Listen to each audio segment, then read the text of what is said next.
Sometimes history doesn't take decades to unfold.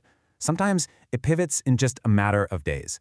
In this explainer, we're going to dive deep into one specific week in April 2026, a week that, honestly, will probably be remembered as the moment AI just changed everything.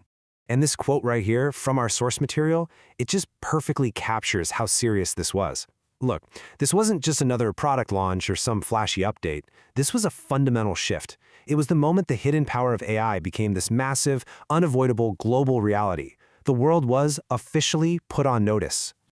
So what kicked this whole thing off? Well, the first domino fell at the AI lab Anthropic. They had built something so incredibly powerful, so potentially dangerous, that their very first instinct wasn't to sell it, it was to lock it down.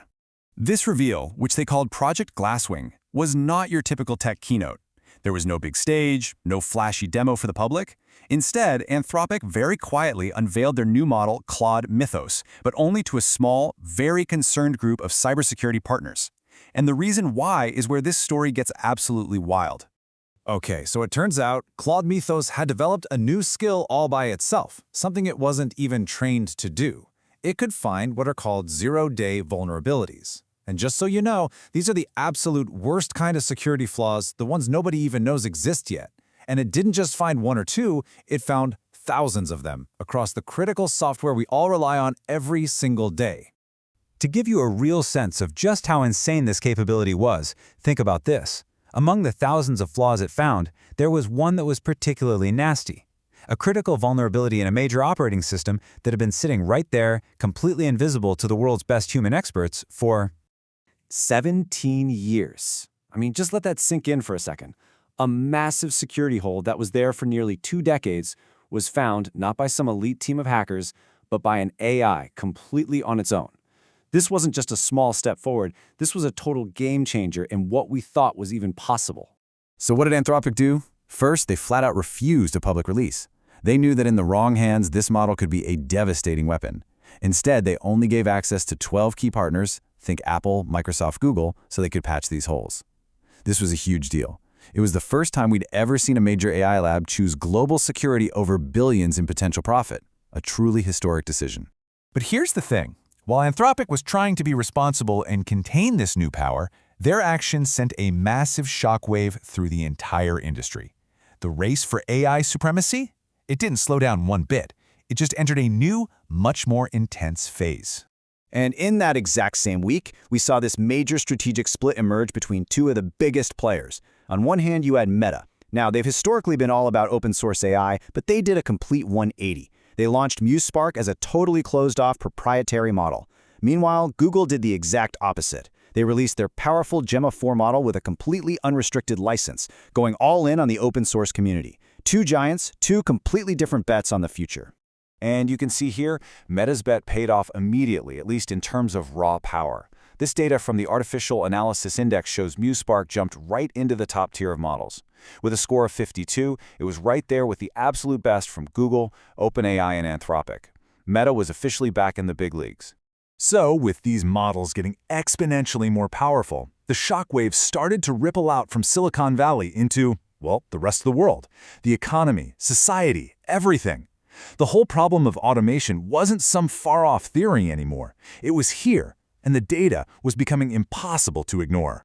And check this out. A landmark MIT study from that same week in April put some really stark numbers on this so-called rising tide of automation.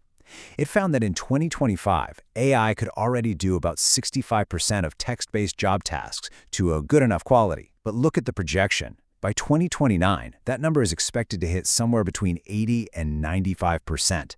The pace of this change is just staggering. But there was this really crucial little detail in that MIT study. They described the state of AI at the time as a disenchanted intern. You know the type. It can get the job done, produce efficient work, but it rarely does anything truly excellent. Of course, the two most important words on this slide are right at the end, for now.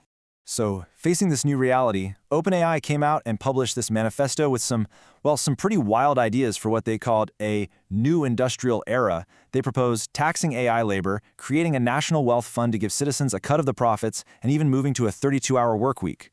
These aren't small adjustments. This shows you the sheer scale of social change the people building this tech think we need. Which really brings us to the ultimate challenge, right? The technology is moving at this exponential rate, but our laws, our governments, our entire social fabric, can they possibly hope to keep up? It's really become a race against ourselves. And to see this challenge playing out in the real world, we just have to look at Brazil. In that same week, with their own national elections coming up in October, the country's institutions were scrambling to get ahead of the massive risks that AI posed to politics. So in a really proactive move, Brazil's Superior Electoral Court laid out some of the most specific AI election rules anywhere in the world. We're talking mandatory labeling of AI content, banning synthetic media in the days right before the election, and a flat-out prohibition on harmful deepfakes. It was a clear attempt to build some guardrails before the chaos really started. So, when you put all of these pieces together, the cybersecurity threat from models like Claude Mythos, the economic disruption that MIT was detailing, and the democratic risks that Brazil was trying to get ahead of, you arrive at this one big, kind of scary concept: systemic risk. We're not talking about isolated problems anymore. We're talking about a technology so powerful that a failure in one area could cascade and bring down our entire global system. And that leaves us with, well, probably the most important question of our time. The technology is on this insane exponential curve, but our ability to govern it, to adapt our societies to it, is linear at best. Can we close that gap? Can our institutions actually adapt in time? The events of that 1 week in April 2026 made it crystal clear that we have no choice but to try. Hey, to keep up with these rapid developments, make sure you follow our channel, Macroeconomic Aya, for more insights on AI, technology, and the global economy. You can find the links to all the sources we talked about down in the description, and of course, stay tuned for our next analysis. This material is a compilation of projections from third-party sources and is for informational and educational purposes only. It does not present any ideological bias. It does not constitute any investment recommendation or financial advice of any kind. Projections are subject to frequent revisions according to new information obtained, new external facts, and even new narratives. Likewise, past performance is no guarantee of future results.